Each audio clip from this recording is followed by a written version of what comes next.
Step into Rome at dawn. The sky is pale, almost silver, and the first light spills across tiled rooftops and marble temples. Smoke rises in thin columns from thousands of cooking fires. You hear the creak of wooden wheels grinding against stone. Oxen snort. Vendors shout in Latin. Sandaled feet slap against the pavement. Somewhere nearby, a hammer strikes iron. The city is already awake. Now imagine standing in the same place today.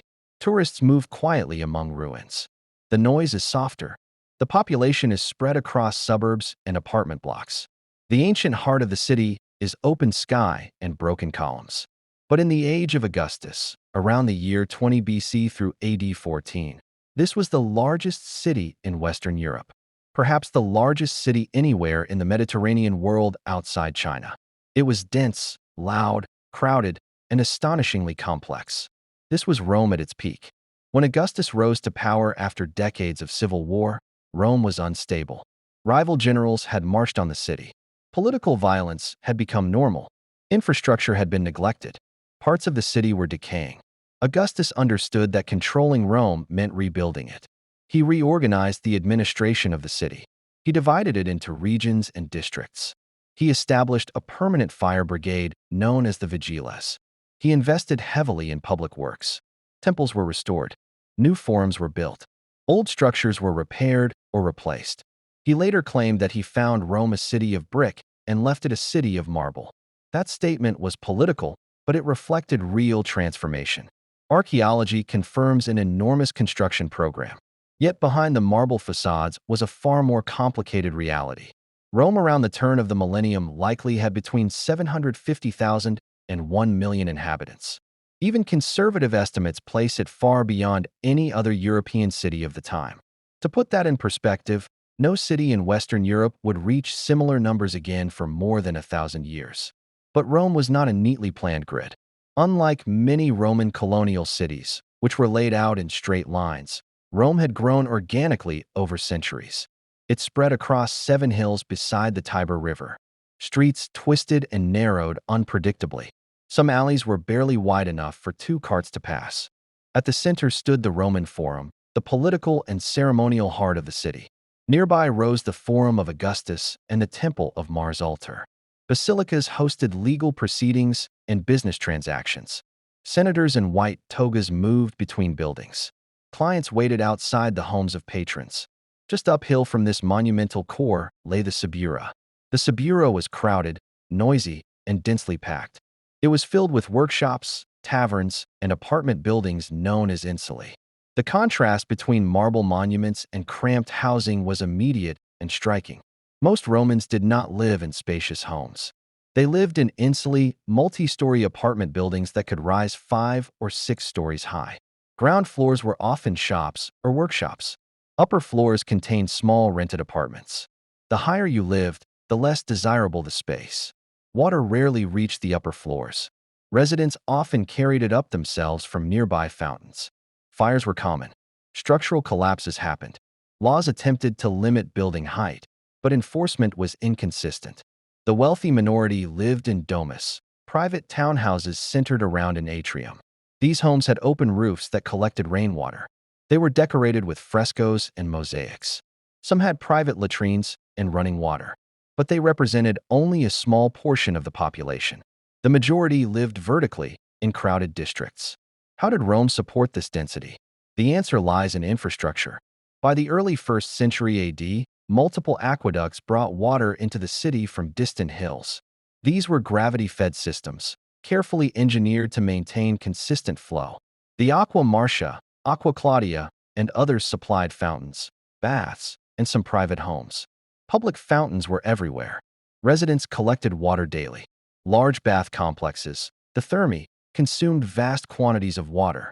These baths were not reserved only for elites. For a small fee, many citizens could bathe, exercise, and socialize. This infrastructure made density possible. But food was even more critical. Rome could not feed itself from its immediate surroundings. Grain arrived by ship from Sicily, North Africa, and especially Egypt. At the port of Ostia, cargo was unloaded into warehouses.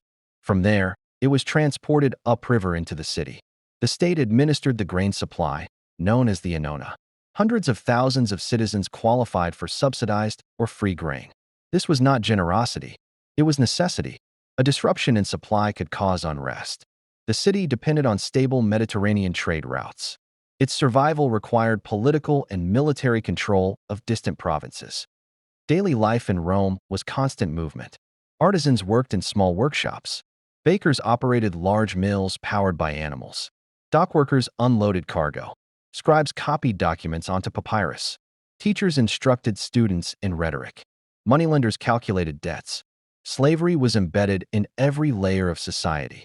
Enslaved people worked in households, construction, administration, and commerce. Freedmen, formerly enslaved individuals, sometimes became prosperous entrepreneurs. Inscriptions throughout the city record their pride in upward mobility. Markets operated daily. The Forum Boreum handled cattle and meat. The Forum Holatorium specialized in vegetables. Streets were crowded with carts, animals, and pedestrians. The noise would have been overwhelming. Iron-rimmed wheels struck stone pavement. Animals brayed. Merchants shouted. Construction crews hammered and sawed. Rome was under continuous development. Religion saturated the cityscape. Temples stood on hills and in forums. Household shrines honored protective spirits known as the Lares. Augustus promoted the restoration of traditional religious practices as part of his broader political program. Public festivals filled the calendar. Processions wound through the streets. Sacrifices were performed on temple steps before gathered crowds. Christianity did not yet shape the city. That transformation would come centuries later. In the age of Augustus, Rome's sacred geography was entirely pagan, deeply interwoven with politics and civic identity. Yet even with advanced infrastructure, Rome faced limits. The Cloaca Maxima, an ancient sewer system, drained parts of the city. Public latrines existed, with running water in some cases. But sanitation was uneven. Waste often accumulated in streets. Residents emptied chamber pots from upper windows. Animal remains required removal. Disease spread easily in dense neighborhoods. Mortality rates were high. Life expectancy was far lower than in modern Europe. Rome's scale was remarkable. Its health risks were constant. The stability of this megacity depended on imperial authority. The late Republic had shown what happened when political order collapsed. Civil wars disrupted supply chains and governance. Augustus's reforms created relative peace, the Pax Romana. Administrative oversight improved. Infrastructure was maintained. For nearly 2 centuries, Rome remained unmatched in size in Western Europe. But this scale came with vulnerability. The city relied on distant provinces for food and revenue. If trade networks weakened or military control faltered, Rome's enormous population would become unsustainable. And in later centuries, that is exactly what happened. When long-distance trade contracted in late antiquity and invasions disrupted imperial structures, Rome's population declined dramatically.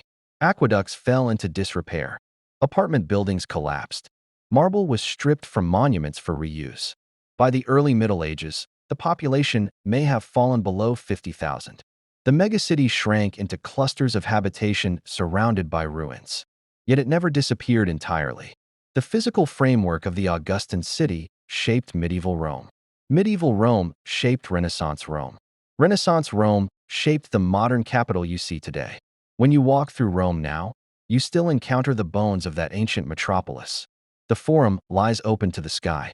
The Pantheon, rebuilt later under Hadrian, still stands. Hills and street patterns preserve ancient geography. But what you do not see is the density. You do not hear nearly 1 million voices compressed within walls. You do not see insulae rising tightly together across neighborhoods. You do not smell smoke from thousands of hearths. Modern Rome spreads outward across suburbs and highways. Ancient Rome was compressed and vertical. It was intensely local, with life unfolding within walking distance. In the age of Augustus, Rome demonstrated something unprecedented in European history. It showed that a city could coordinate resources across continents. It proved that infrastructure, aqueducts, roads, ports, administration, could sustain immense population density. It revealed both the power and fragility of urban civilization. It was unequal. It was noisy. It was often dangerous. But it was also extraordinarily sophisticated. Standing among the ruins today, You are not looking at the remains of a failed experiment. You are looking at the foundations of Europe's first true megacity, a city that defined what urban life at scale could be. For a brief period in the 1st century, there was no place in the Western world like Rome, and its shadow still shapes the cities we live in now.